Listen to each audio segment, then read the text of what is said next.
What up, folks? It's your man G. Cleve, man. Listen, I'm back with a book review.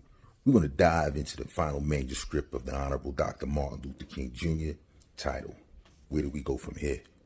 Which can be summarized as a stroll down the timeline of the history of the African American on the landmass that we now call United States of America. We're going to have a discussion and hopefully offer an answer to the question left by the good doctor.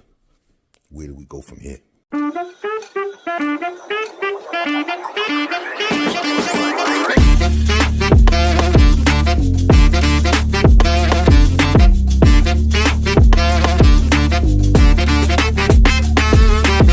Welcome, folks, to Reality Gurus, the show where we take a commonsensical approach to issues through complex conversations. I'm your host, G. Cleve, folks. We're going to jump into a book review. We're going to talk about the final manuscript of the Honorable Dr. Martin Luther King Jr. The year is 1967. Takes a trip down to Jamaica, isolates himself for all the demands of the civil rights movement to actually put together this piece. So I got my brother Ray here. Let me introduce him. Good morning. Student of Black American history, my brother Ray. How you doing, Ray? Welcome back to the show. I'm doing well. How are you and everybody? Pretty good, man. Anxious to go ahead and have this conversation with you, man. We're gonna go ahead and touch on this this book here, man. So, what was your first impression once you completed it? My first impression is that he gave us a look into his brilliance. I mean, it's not often that we get people like this, and to have him, or to be able to go through his mind at that point in time, 1967. For me, context is everything. So 1967, where do we go from here? He's saying this in 1967. So what was 1967? 1967 was a violent year in the ghettos of North America, from city to city across this country, everywhere from Los Angeles to Detroit and Newark in particular. Newark and Detroit in particular were particularly violent. They call it the long hot summer of 67. And he's examining where we're going to go from 1967, community or chaos. And the thoughts of many, what did you see? My first question was, what happened? For folks who haven't touched on the book, I guess you can summarize it, with a walk down a timeline of the African American here in this country. Of course, you understand what some of the bullet points of some of the things that we've been through, the Middle Passage, chattel slavery, Jim Crow. And then now you jump into this time period, 1967. We had these pieces of legislation that were passed in this particular decade. And now we're at the point where we're trying to see what's the result after all of this so-called progression and accomplishments in terms of politically. Because where we are now in 2024, and I pay attention to how strong that movement was at that time with all of the violence. And, folks talk about racism and discrimination and stuff now. But, in 1967, it was a completely different animal. And to see that they were still as focused on this particular mission. I mean, we're talking about way before the advancements of technology. In order for them to get their point across, we're talking about marches that span 200 miles with thousands of people. The question I have is, like, what happened, man? With all of that passion, all of that attention to the particular movement, when you fast forward to today, I can't see anything that resembles anything of what we was reading in that book in terms of the movement. That was my first thought, because we understand that Dr. Martin Luther King, he was with the non-violent movement. Considering all of the stuff that Black folks had gone through, I would think that the majority of folks would lean towards something towards the Black Power movement. But as we understand and we look, the non-violent movement was the movement that was adopted and used to go ahead and catapult this civil rights movement. How do you feel about that? I think personally that it's tragic that after all that we had gone through up to that point, up until 1967, after all that year meant, Mhm. meaning as a culmination of everything that had gone from 1619 to 1867, I think it's unfortunate that all of that and all it meant was reduced to a debate between violence and nonviolence. It was a whole heck of a lot more going on than could be reduced to just a simple binary, violence or nonviolence. A whole lot more going on, a whole lot more at stake than that. What am I talking about? One of the things that I noticed, I was looking in this book for something and I didn't get it. That something is a straight line from 1860s to 1960s. What do I mean by that?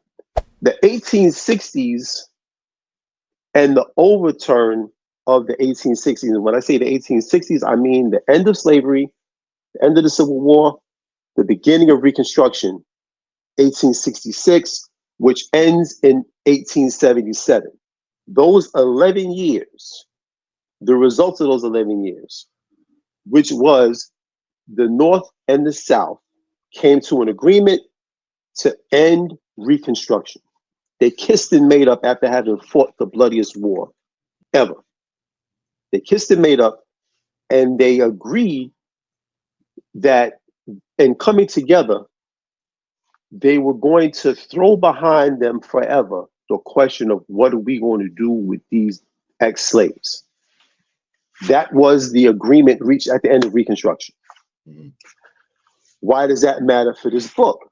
It matters for this book because that moment, which just passed us, February 26, 1877, when they agreed on that day that they were going to end Reconstruction officially, that day guaranteed that 1967 was going to happen. That day guaranteed that there was going to be a Nation of Islam. It guaranteed that there was going to be a Black Panthers party. It guaranteed that there was going to be riots and violence in the ghettos 100 years later. It guaranteed that moment. Why am I mentioning that? I'm mentioning that because what I was waiting for in Dr. King's analysis was a straight line from the 1870s to 1967. Excuse me. Why? Because there's a direct correlation. Matter of fact, not only correlation, there's a direct causal link. There's a direct causality. The riots and the violence of the 60s was predicted in 1876 because of what was undone in the 1860s. So that's one of the thoughts that came to me immediately. And these aren't things that I'm just feeling. I have actual quotes from the 1860s and 1870s from the people who were involved in this. We're going to bring them out later. So continue. As I go through the book, right, and start to continue down this timeline, I start to see and hear about the advancements of Black folks, especially in the workforce. That was one of the things that I wanted to understand. What was the labor force in terms of us back then, 60s? Like what were we into? And from my understanding, reading this book, we were doing pretty well, right? We were in culinary, we were in steel. Didn't we represent 150,000 members of the Teamsters Union by African American? When I start paying attention to that, it starts to make me wonder again, what the fuck happened? Like we're going into the trades back then, and we have a significant presence. I want to know what happened, Ray. A couple of things happened, externally and internally. Externally, the union movement. The union movement has been all but crushed in America. All but crushed. That happened externally. Along with the union movement being crushed, the same forces that gathered to crush the union movement also gathered to target and roll back this legislation for the descendants of slavery in America. It's not an accident that we're sitting here in 2024. 1965 Voting Rights Act, Civil Rights Act, 1964. It's not an accident that this many decades later, the Voting Rights Act is having the legs taken off of it. Mm. It's not an accident. It's not an accident that that the Civil Rights Bill Act is under attack. We just saw the Supreme Court strike down affirmative action in public university admissions. We just saw this. Mm-hmm. It's not an accident. We're talking about a people. You're talking about the legacy of the enslavers. It's not an accident that we're sitting here talking about the rollback of legislation for the descendants of American plantation slavery. Why are we talking about that? We're talking about that because these people have a maniacal obsession with what they're going to do about the legacy of the plantation slaves and slavery itself. Why are they obsessed about this? They've always had this obsession.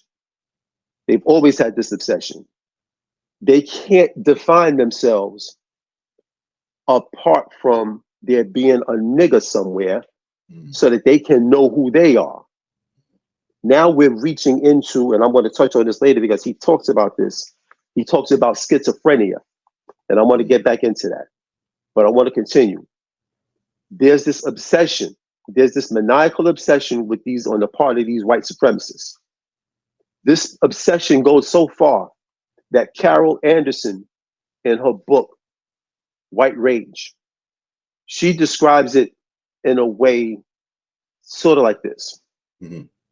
The Martians that everyone's scared of, the aliens, could be right there. Their ships are approaching. They're coming to end us. Instead of focusing on the existential threat, which is going to end us all, these white supremacists would look at the Martians and then turn around and say, well, what are the niggers doing? This is the obsession. We are the obsession that lies at the heart of the American conscious, subconscious, whatever you want to call it. We are that obsession. So what happened since the 60s? Two things. The forces outside, while they granted a temporary concession in 1967, by that time they had already granted a temporary concession. They had never agreed that they would stop. They had never agreed to stop rolling back any progress that comes to the descendants of plantation slavery in America. Why am I being specific? I'm being specific because if you're from Africa, if you're from the Caribbean, this was not legislated for you. Let's be clear about that. This was not legislated to happen to you. You need to know that we were put in a frame and then we were put inside of a folder, and our business was set aside to be handled separately. Okay? It's not to be offensive, just letting you know this was not aimed at you. So what happened since then? You have an assault from within, from without.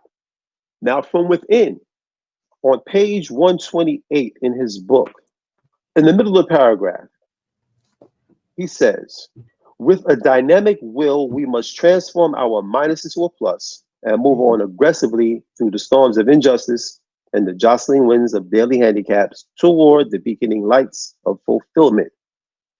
Our dilemma is serious and our handicaps are real, but equally real is the power of a creative will and its ability to give us the courage to go on in spite of, end quote. He's talking about a spiritual battery that must never go out in Black people, descendants of American plantation slavery. Why? Because the nature of our resistance, the nature of the resistance against us, the nature of this thing is eternal. They never sleep. And when they do go to sleep, they pay somebody to stay awake and watch. All eyes are focused on the descendants of the plantations in America. And in order for us to be up and understand what we're dealing with, we have to pay people to stay awake when we go to sleep. We have to have people who are focused just enough that they never take their eyes off of the meaning of the 13th, 14th, and 15th Amendments and all of the enforcement acts that come from the 13th, 14th, 15th Amendments to the United States Constitution. Mm-hmm. He's talking about us having the spiritual will to press through. This is what I see. So what happened, to answer your question? Attacks from without and issues from within. Mm-hmm. I want to ask you a question about the battery. Mm-hmm. Do we need to recharge this thing, right? Because I don't think we're running on the same power that we were running in the 60s. So the things that, and I don't like Monday morning quarterbacking at all. I don't like picking apart people's, stuff after the fact. But if we're having a review of this, game plan was pretty cool. I like the idea of the overall plan that Martin Luther King Jr. and others had with the civil rights movement. I just feel like there was one piece that they weren't considering. Having a deep bench, so to speak. I think we did well with starters, but once the starters started to get, exhausted from everything that's going on with this particular situation, we didn't have the reserves. I don't think we had deep enough reserves to keep the movement moving. You got, the incarcerations, you have the assassinations. Now, once you start getting rid of some of the field of folks that were literally in the game, doing what they needed to do every Sunday, you start losing some, and now you don't have the reserves to come in. Do you think they didn't put enough emphasis on grooming our youngsters to go into, politics? I know you talk about us needing some lawyers out here, some really, really good young lawyers who are focused on this situation. Do you think that's one of the things we forgot to think about, is making sure that we had enough reserves to keep this movement going, because we knew that the incarcerations, the assassinations, things like that were going to continue to happen? I think that they thought that through. Mm-hmm. I can't say that they didn't, had that in mind. The only thing that makes sense to me is I look at the individual. I look at the role of the individual in this. It's on the individual. This is where it gets hard. It's on the individual to maintain focus and awareness. What does that look like? Somewhere in the individual, there's got to be focus, right? Now, how does this connect with leadership? Leadership has to keep the issues clear and in forefront. Today, when I look at Black celebrities, for instance, and I've talked about Black celebrities in the past and how I wish they would just go away, but they're not. Because what they do is they confuse the issues. When I say shut up and dribble, I mean stay out of these issues until you learn the issues. Mm-hmm. Entertainment, sports, that industry is a large part of confusing the issue. Why? Because reactionary forces, the people who are anti our progress, they can attach themselves to athletes, to entertainers for a certain dollar amount and get them to speak on talking points that are counter our progress. Mm-hmm. That's just one way.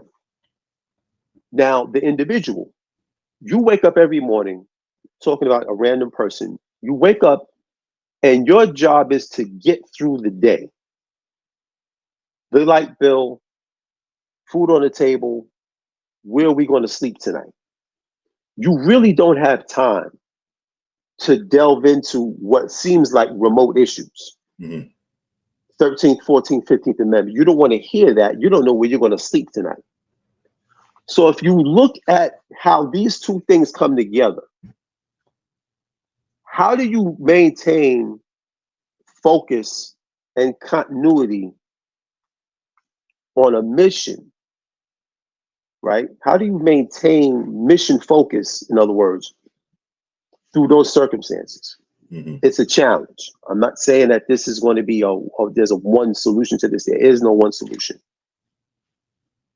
One of the things that has to happen, for instance, it must take place, critical battleground, the public school system, critical battleground. But the state of the public school system, we don't have the appetite to get in there and teach our own babies. We're not beating down the door to get these education degrees so that we can go in there and reclaim our children. This is what happened in the 60s. We had G2AUC, Adelaide Sanford, Alvan. We had the African American Teachers Association. We had that right here in Central Brooklyn. We don't have that same appetite to bang down the doors and get our children and teach them ourselves. Mm-hmm. Instead, when I walk past the public schools, I see the same thing I've always seen. I see young white women leading our children. And I've got to ask questions like, wait a minute, when are we going to, when is this fire going to be lit?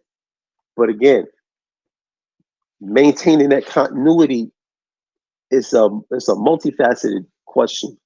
Mm-hmm. And it goes so many places. How do we rekindle? How do we get back to that? We have to have clear messaging. We have to have crystal clear messaging. We have to have messaging that identifies us as a group, identifies us as legacies of the plantations, and our issues come out of that folder. Mm-hmm.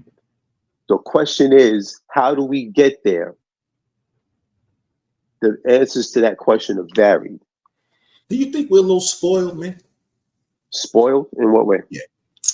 I say spoiled because there's a sense of entitlement that I hear in the community. And I don't think that it's a message that should be pushed. Ray, am I confusing you a little bit? Are you following me here? I mean, I get where you're going, but I need to be more clear. You say entitlement. Okay, let's talk about entitled to what? There's a different spirit today. When in the 60s, there was something that we wanted to achieve, there was work put in. Upwards of 200 miles to walk for demonstrations and marches. I mentioned the church spearheading these boycott efforts. What are we talking about? Breadbasket? What are we talking about? We're talking about the very same thing that we criticize now about other ethnic groups being in our communities. They are the merchants, they are the banks, they are the everything. And we have to go to these merchants that wasn't the case back then in the 60s, right? It was like, listen, we ain't gonna complain about us not having representation in terms of the merchants in our area. What we're gonna do is say, if you are here, we're gonna demand that you treat us the way we need to be treated. And if you're not going to do that, then we're not patronizing your stores. What happens nowadays, Ray? Gucci, right. H&M, all of these different retailers getting caught with these, tricky kind of racist kind of marketing ploys with blackface and all of these shit, right? And then now it talks about, listen, boycott Gucci, boycott H&M, boycott, and ain't nobody following that, right? So when I say spoiled, right, and entitled, you're not putting in no fucking work, but you're looking for some kind of result. And that's what I have a problem with today, right? Especially after reading this book and seeing all the passion in the 60s. What the fuck happened? There's a lot of layers to that answer. Yeah. As time goes on, the generation that inherits doesn't have the same passion for what they inherited. Mm-hmm. That goes with anything. Ethnic groups, Chinese, young people right now in my neighborhood, right around me, at least 3, no less than 3 Chinese restaurants have shut down because the young Chinese people don't want that life. They don't want that life. How about that? Their forebears got here and they built that. That funded, that money in part funded their ability to sue to stop affirmative action in public admissions and universities. We got to connect these things. But but the younger folks today, Chinese, they don't necessarily want that life. They don't have that passion for that their parents did. They don't have the passion that enabled them to stand at the wok from days beginning to day's end. They don't have that passion. And this goes across the board.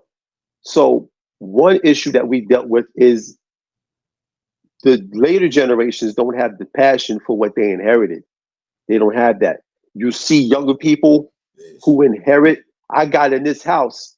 Let's just talk about it. I got in this house because the owners didn't have the passion that their grandmother had to leave them this property. That's why I'm here. And these are black folks. Mm-hmm. So this is just one of the human tendencies. Another thing we have to talk about is the difference between consciousness and unconsciousness. Consciousness is the anomaly. Unconsciousness is the trend. Mm. What does that mean? If you take a leaf, here's a stream running down a brook or something like that. You take a leaf, throw the leaf on the stream. It's going to go where the stream goes. Mm. That's how human consciousness works. Most of us, human beings, of all backgrounds, we go unconscious at a point and we just drift along. Unless you're attached to a life that calls you to consciousness on a regular basis, you're just going to float. And that's another tendency that crept into our situation. The human tendency to just go unconscious. Mm-hmm. Okay? This is my opinion. Just the human tendency to go unconscious. So it may look like spoiled and entitlement, but it's actually something else. The tendency to go unconscious, the generations that inherit not having the same passion as the ones who left them something, that's another factor. And then there's also another factor that's on us, which is remaining awake. I just talked about consciousness, so now I'm going to build on that. Just remaining awake, remaining awake and understanding who you are in America. Remaining awake and understanding that no matter how much you try to hide and try to, blend in and not, and be a magical Negro, there's a movie coming out now that I'm going to see. No matter how much you try to be a magical Negro and make everyone comfortable, there are people who look at you and see not you, they see Denmark VC. They see Nat Turner. Mm. They see Malcolm. They see the Honorable Elijah Muhammad. They see ghosts that haunt them. They see ghosts of slave uprisings. Mm. So when you go unconscious and forget your place in America, and there are quotes here that I want to go into that really, really hammer this home. When you forget who you are, there are people who have not forgotten who you are. Mm. They're in the Supreme Court. And they're all about reversing, they're about rolling us back. Understand right now, legally, in America, legally, on the legal calendar, it's 2024 on the paper calendar. But on the legal calendar for the descendants of American slavery, it's about 1963. The rollback of our rights, the rollback of our laws has us right now somewhere around 1964. This is where we are. So there's got to be an appetite for this type of information. If you don't have the appetite for it, then you're just going to have to be smacked with the effect of being almost back in slavery. We just saw something serious just happen as they reinterpret, the Supreme Court just issued a ruling on Trump and his relationship to the 14th Amendment, insurrection. Mm-hmm. That was a real interesting read that they put on insurrection. So by the same information, and this is not a discussion about Trump, because I don't even like his name coming out my mouth, but the same way that they played, funny with the interpretation of insurrection, What's to stop them, which is the 14th Amendment, by the way, what's to stop them from saying one day, Mo, are you really in slavery? I don't see you as being enslaved. This is what's coming. So what may look like entitlement or being spoiled is actually, to me, other things. Other things that go back to human tendencies to go unconscious, the loss of interest over time, and just remaining awake. Are we experiencing the freedoms that we were looking for and not realizing it? I feel like when you talk about the interests of the offspring, whether it be blacks, whether it be Chinese or whatever, not being interested in, you know, following in the footsteps of what their parents and stuff was doing, is that because times are different? The life is easier, in my opinion, for folks. There's a lot of opportunities for you to escape accountability these days and responsibility for your own actions these days. You know, upon the passing of your parents, they're leaving you some things, some money, there's some wealth being left. It's a little different now, right? Is it the freedoms, the freeness of what we're experiencing now is what's causing us to not really focus on being passionate about the movement, because what they were fighting for then, we're actually starting to see some of it now. May not everything, right? At the end of the day, reparations is usually the conversation. Okay, but up until that point, are we not seeing some changes, some freedoms that's making our offspring too feel entitled, feel like they're not responsible for certain things? The results from what the work that they put in that time period, I think we see a lot more of the benefits that we like to, you know, admit to, is what I'm saying. I mean, I can definitely see, when I think back on my own family history, which is documented, I can actually see, and I'm grateful every day that I get to wake up and take advantage of the opportunities, take full advantage of the opportunities in front of me. I get to actually wake up and decide, okay, there's another company here. I'm going to buy a few shares of this. Okay, I get to get on the phone and take advantage of wealth building life insurance policies for my daughter and maybe her children. I get to take advantage of what to do with the equity in this house and make investments. I get to take this equity and the equity in this house and some of the equity and put my child in college and buy all the property. I get to do that. And I think one of the things that we should be hammering home is that no matter where you are, if you come from American slaves, no matter where you are, no matter what you have in your hand, be smart. Okay? Be smart with what you have in your hand. Whatever you do have control over. Yeah, you want to learn, you want to listen to people who have something to show you about how to use whatever it is you have. Now, we've talked about wealth in years past and what we actually don't have. And that's the force, that's a combination of a lot of things.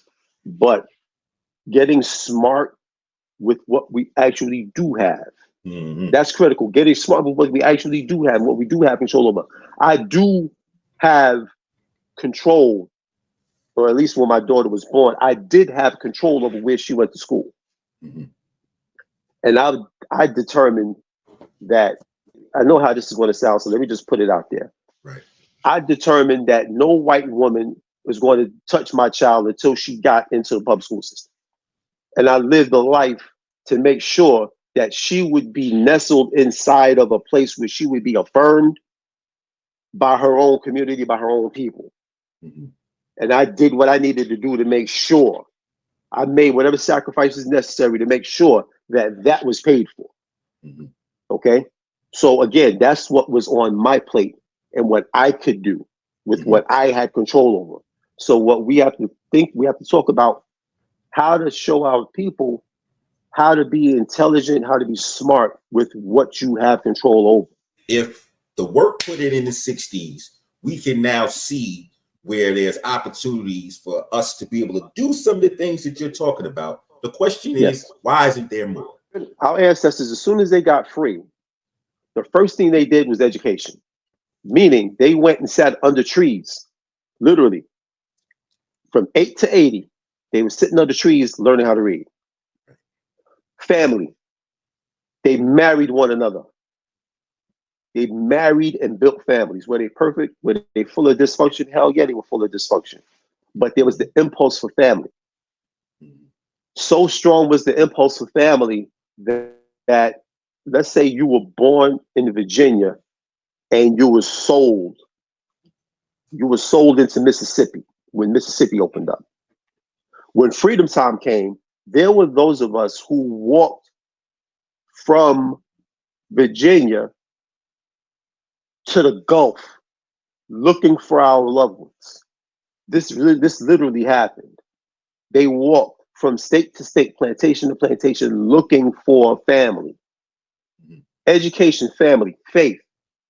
Okay? As soon as they got free, they found a way to establish their own free, independent churches away from slave master. So they saw opportunity to establish something and they jumped at it.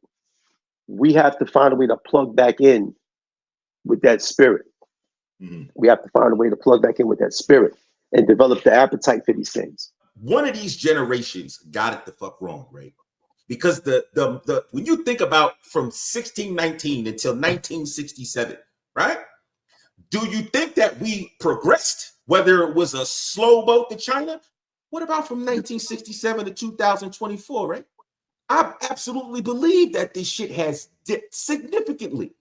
And I'm trying to figure out what generation dropped this fucking ball. There was always racism. There was bombings. There was lynchings, church burnings. They have always been that in existence. It's either somebody dropped the ball or we're just too free. I can say, as a generation, I can speak for my generation and say that we didn't do our job. I know that for a fact. I know for a fact that at the micro level, at the family level, and an individual level, I know that we didn't do our jobs. I know we didn't. I was there. And the results of that are children who come up thinking like, unfortunately, how they got here. Right. They grow up being products of how they got here. And then that turns into them having children. And I've watched this since the mid 70s. And I just got to bear witness to the fact that I know my generation didn't do its work. I know we didn't. I'm not saying we, I'm just taking accountability. At the end of the day, Ray, that's all I ever want from Black folks, period. We got to take accountability for some of our shit here. At the same time, in pointing fingers, look in the mirror too. And then I can have I think the conversation can go on once, majority of folks look at it that way. For me, starting with accountability, right? When I got into me and how off I really am, that led me to start making better decisions. That's what made me just take account and say, wait a minute, okay, all right. I can do better. I need to do better.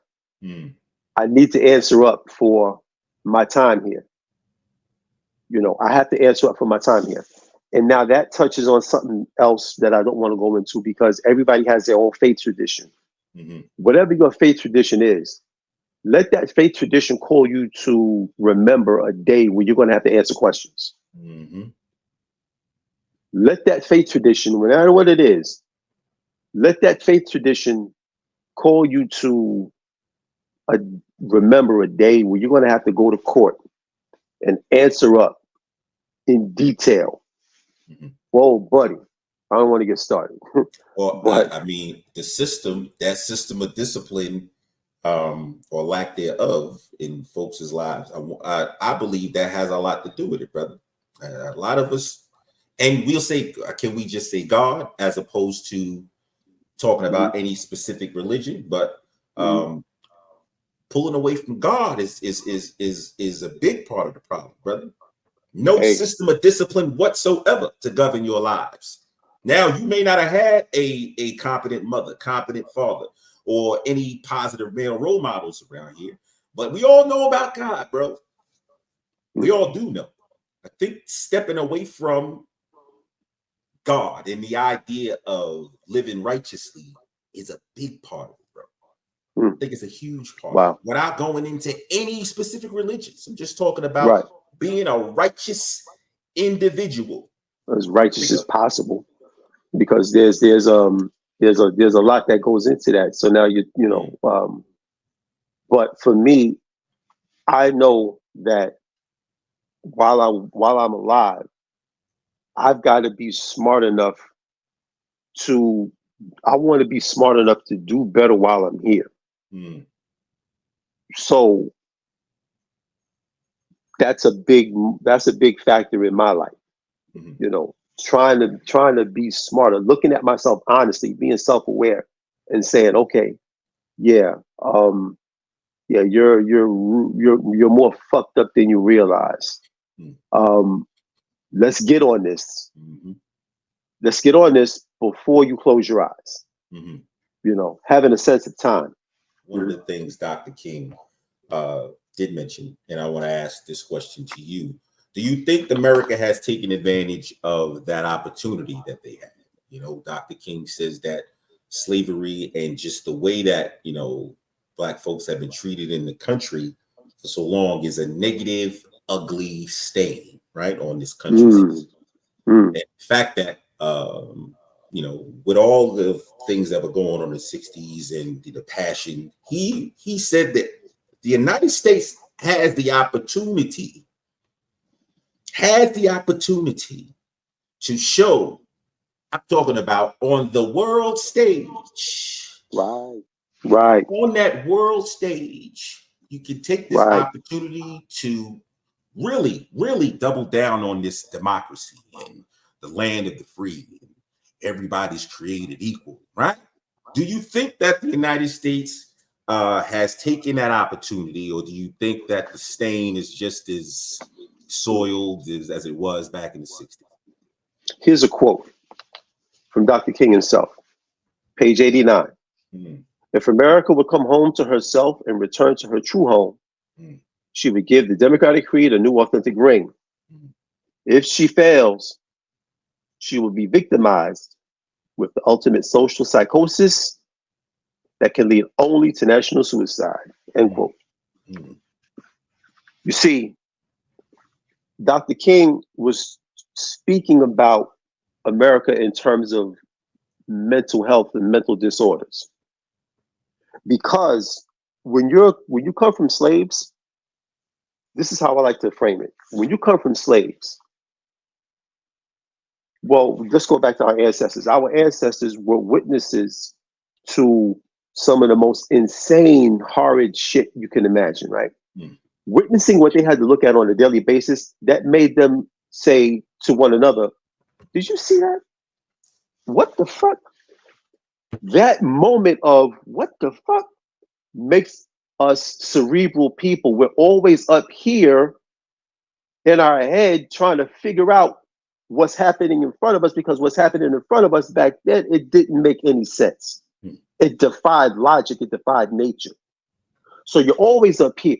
Because we're always up here, that's what gave us James Baldwin, Ralph Ellison, jazz, blues, all of these things. We had to resort to this cerebral life, which gave us Richard Wright. It gave us Zora Neale Hurston. It gave us all of these literary figures who were in their head trying to figure this thing out, right? In our heads. Now, James Baldwin, speaking of mental health, diagnosed in America, he said to be Black in America and try to get an education is to risk schizophrenia. So this is well known.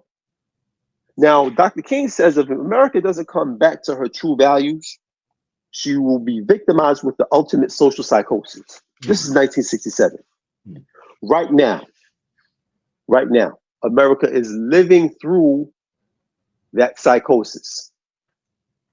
You're looking at, when you look at, and I'm not going to turn this into a discussion on this guy, but this is the perfect example of it. What is a psychosis? Psychosis is a break from reality. Mm-hmm. Psychosis means here's reality, and you take a break. You just fly off into an alternate realm. Okay? This is what we're looking at with the Trump movement. Mm-hmm. It is a break from reality. It is a departure from facts. Mm-hmm. We are moving into a time where reality no longer matters.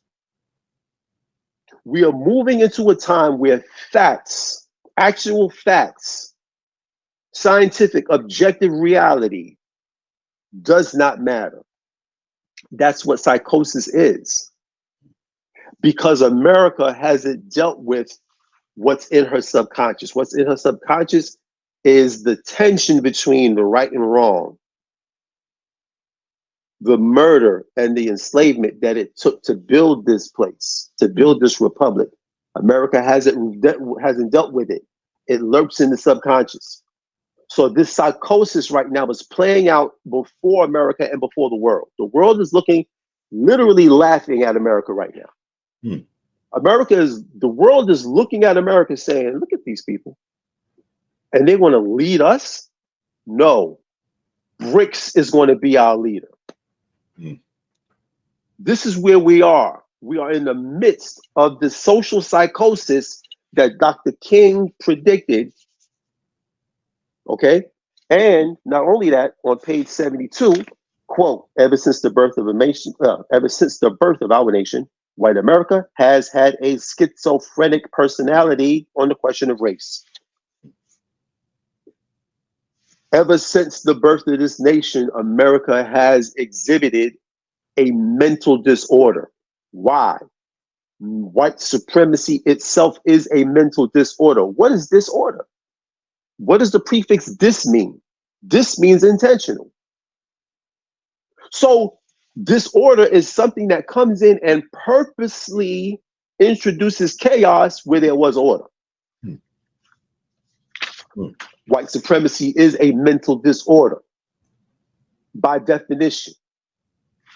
Am I an expert? Have I gone to Harvard? No, I'm a victim of the process.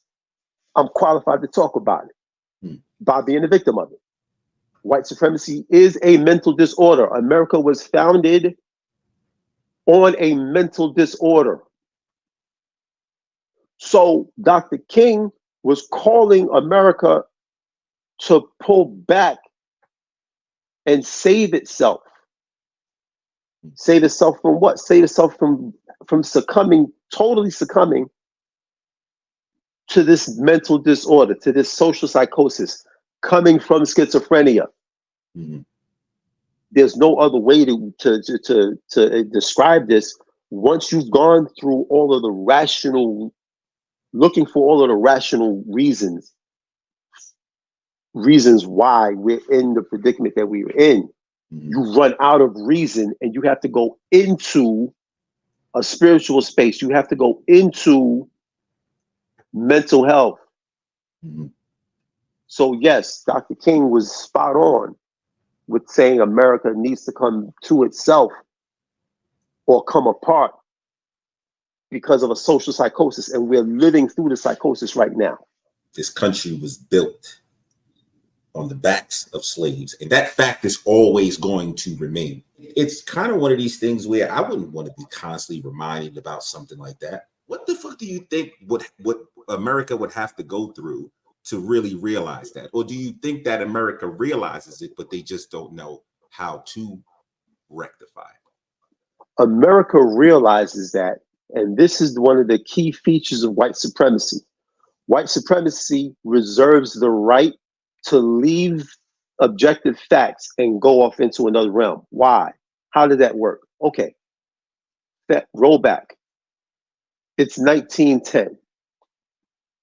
I'm just going about my normal Sunday. Mm. I'm coming from church. I stopped by the butcher and I'm walking back home from the butcher. In church, I got witnesses that saw I was there. In the butcher, there's witnesses that saw me there. Along the way back home, other neighbors saw me walking home. But before I get in my door, three white men pull up in a car. They jump out with a blank piece of paper. There's no name on this paper, but it's a charge of a crime. Nigga, come here. Excuse me, sir? You just raped this white woman. I didn't rape this white woman. Yeah, you did. What's your name? Boom, boom, boom. Now you just been charged with a crime and you're going to the prison camps where you're going to be. So here's the point. You get to the courthouse. All of the witnesses come and say he was in church. He was at the butcher. I saw him walk home. Facts don't matter. Facts don't matter. You're guilty. White supremacy has always reserved the right to leave reality when the pressure gets to be too much. That's how it always has worked. That's why we see today. Okay? That's why we see today all of these wild conspiracy theories about the election being stolen, this, that. It didn't happen, but white supremacy has never needed facts. All they have to do is state a fact out of their own conjuring, and now that becomes reality. So this is how white supremacy has always worked. White supremacy knows what they've done, but they have to have a place where they can escape to. And that's a key feature of white supremacy, is having the ability to just fly off into a realm when the heat gets to be too hot. Mm-hmm. Mm-hmm. What do you think about the overall the playbook, the plan that they were using in the 60s with the civil rights movement? Heavy focus on pooling resources, boycotts, presence at the polls during election time. Do you still think that is the strategy, and we should continue to adopt that strategy moving forward, or there seems to be some customizing that we need to do in terms of that strategy nowadays? Well, I think the playbook, when I look at the whole period, it was a vibrant time. You had every intellectual position was represented and active. Okay, the gamut, from nationalist all the way to integrationist and everything in between. Every shade was active and represented. Okay, it was a vibrant time, and everybody was engaged.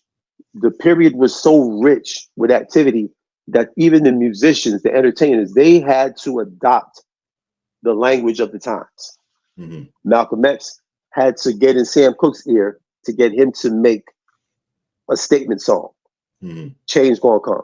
That was because of Malcolm and Malcolm's influence on Sam Cooke. Mm-hmm. So we can go on and on.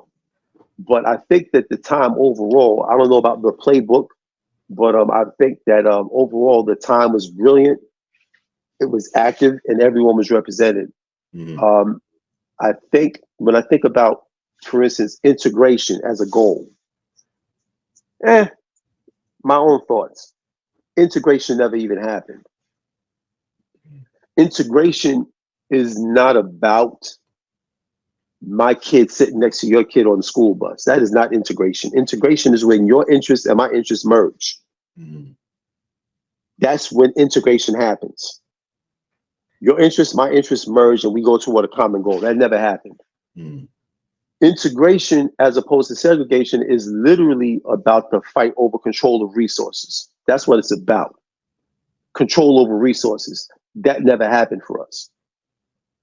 Us actually controlling the resources at the state level. Why? Because of what Dr. King describes in this book as control by the Southern segregationists over the government committees in Washington, D.C. Malcolm X identified this issue as well. You're talking about the conspiracy between the southern segregationists and the northern liberal. They have a relationship, and the southern segregationist is allowed to maintain control in committees that control who gets what and how much. So they say the South lost the Civil War militarily, but they won politically. Go into that. What do you mean when you say won politically? Explain that a little bit on how they won politically.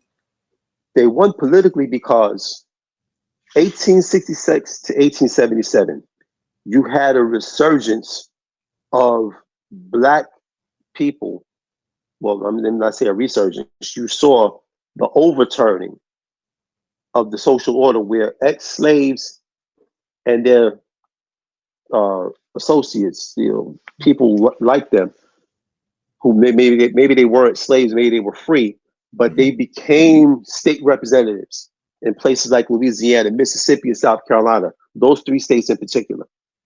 Mississippi, Louisiana, South Carolina were the three states where Black power, Black political power was concentrated. Fast forward. The Southern segregationists, the Southern Confederate, they couldn't take it anymore psychologically. So they came to an agreement after they jammed the election of Rutherford B. Hayes in 1876. After they jammed his election, he wanted to be president. He had to go to them. What do y'all want? What we want is for you to get these troops out of these southern states so we can have these niggas back. Is that all you want? And tear up these damn laws. We don't like these laws. Where do I sign? February 26, 1877, Reconstruction is officially done away with. The Confederacy comes back into government. They come back into government. All of the Black representatives who were in state governments across the South, they were purged. They were purged until 1901. The last Black man in Congress was George White, North Carolina. He was purged. When the Confederates came back into government, they went on a purge, got all of the Reconstruction era politicians out. And since 1901, they have been in solid control of the committees that determine who gets what and how much in America. That's how they won politically.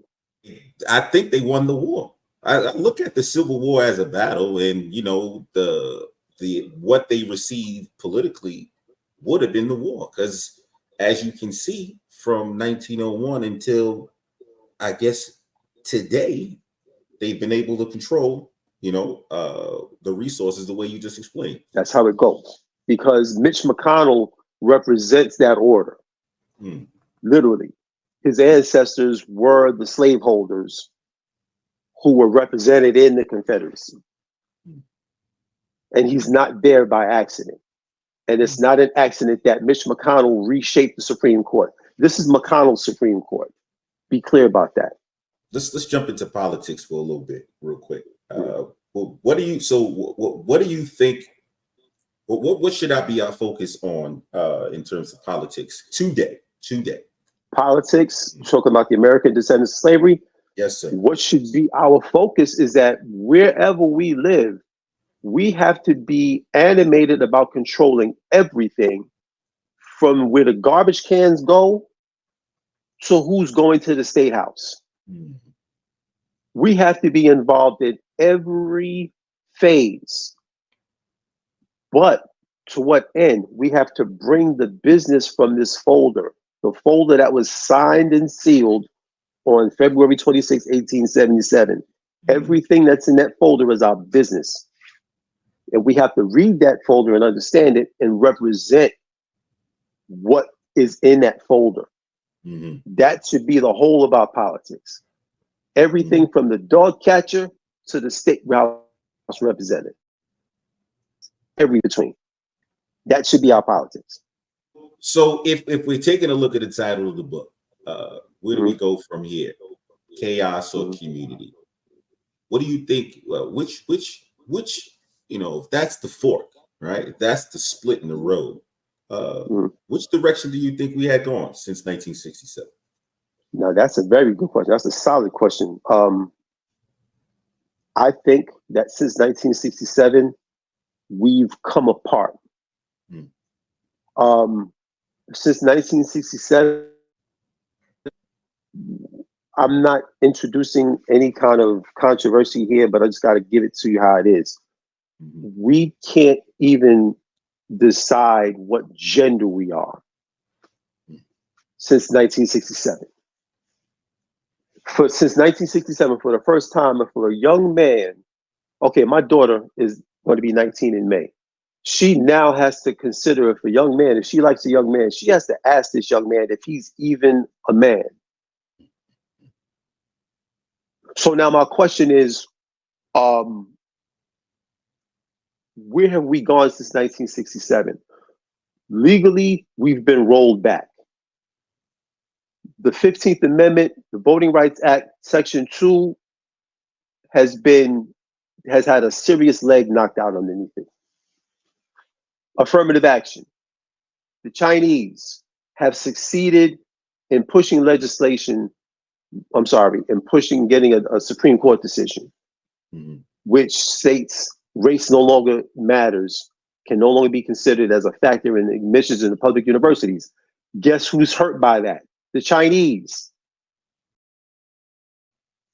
Now that's what you get. I'm speaking to the Chinese now. That's what you get.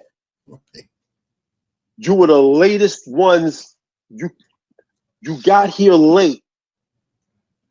And instead of checking in with the people who have been here, who can tell you how this thing works, you went on with the Kool-Aid you were fed and you drank it. Oh, you're more industrious than they are.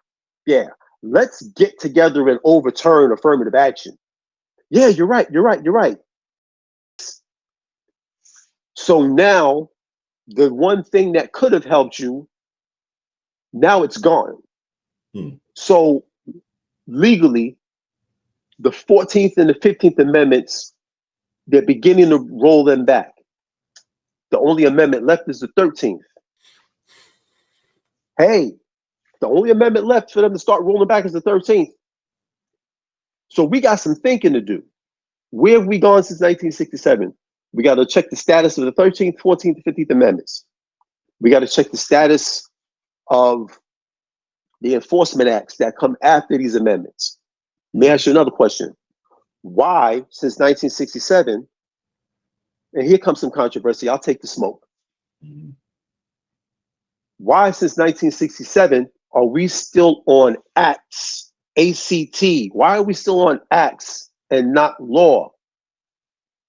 Why has the federal government, why has the Democratic Party moved to enshrine, to move other people, the LGBTQ group, why have they been moved from act into law in various places?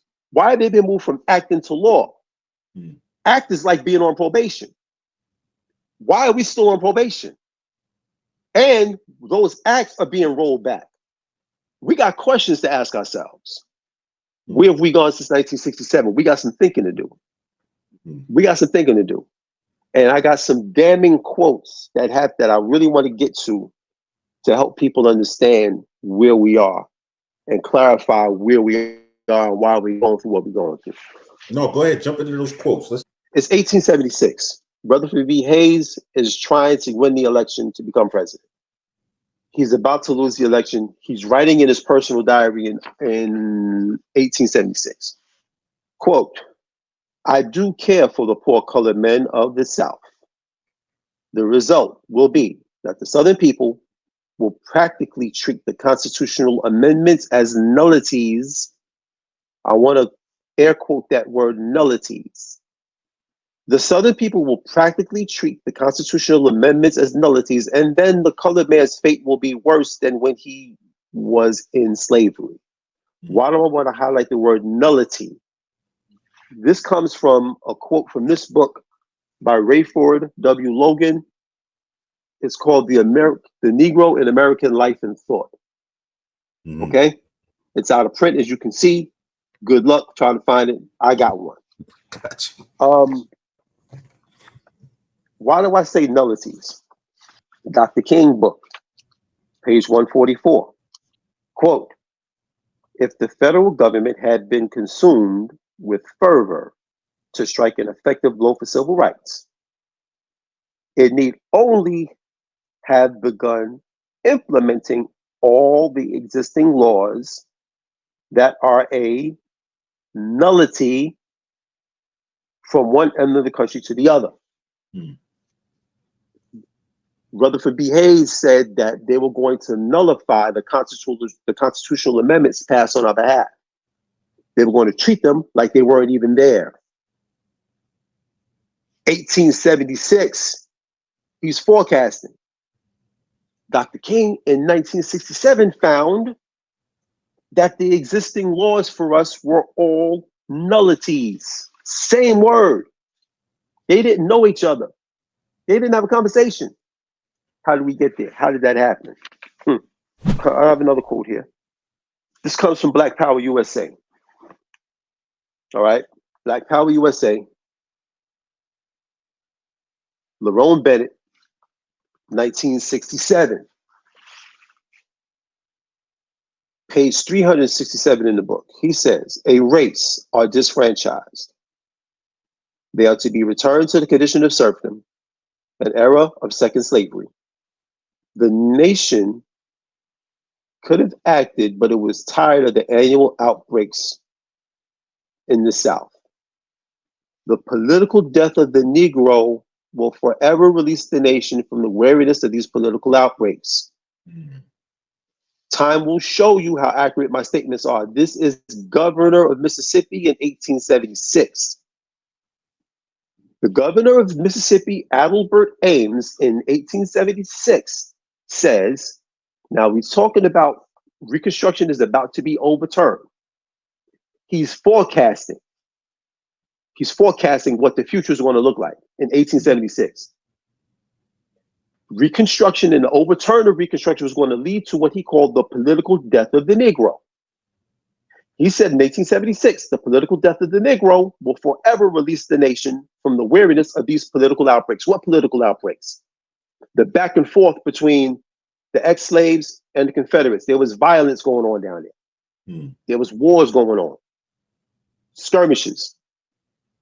And these outbreaks were going on back and forth. The governor of Mississippi said the political death of the Negro will release the country from being tired of these outbreaks. Time will show you how accurate my statements are. End quote. 1876. This wasn't some accident of history. This was seen. Here's another one. General Schurz, S-C-H-U-R-Z. General Carl Schurz, S-C-H-U-R-Z. He was sent into the South to take a survey of the conditions by President Johnson, I believe. He found the condition of our ancestors who had just been released. Civil War's over. He comments on their condition. He says the emancipation of the slave is submitted to only insofar as the chattel slavery in the old form cannot be kept up. But although the freedman is no longer considered the property of the individual master, he is considered the slave of society, and all independent state legislation will share in the tendency to make him such. General Carl Schurz, quoted in this book, Black Power USA. Why is that important? Everybody who's observing the situation in the 1860s and in the 1870s, they saw and they knew what was coming. They knew it. So when we get to 1967, by the time Dr. King writes this book, he's examining the explosions in the ghettos. These quotes are predictors of the ghetto riots in the 60s. These quotes fueled the anger in the ghettos, the anger in the streets. Okay? So as we try to critique the period of the 1960s civil rights movement, you can't do that if you don't draw a straight line from these quotations to the 60s. Mm-hmm. You can't understand it without that. Today, if you're looking to understand your situation in America and why, young black man, young black woman, why you're trying to succeed and you just can't get ahead. Here it is. It's a game. It's a game. Ralph Ellison said in Invisible Man, keep this nigga boy running. Okay? So Dr. King, what I was waiting for in this book was a connection from quotes like these to the streets and the temperature of the streets in the 60s. That's what I was waiting for. It didn't happen. It doesn't diminish the brilliance of the book. Mm-hmm. It doesn't diminish the fact that that man gave his life for me. But I was waiting for this connection to be made. I was waiting for that connection to be made, and it wasn't made, which is another feature of our life. We're going to spend our life making connections that nobody makes for us.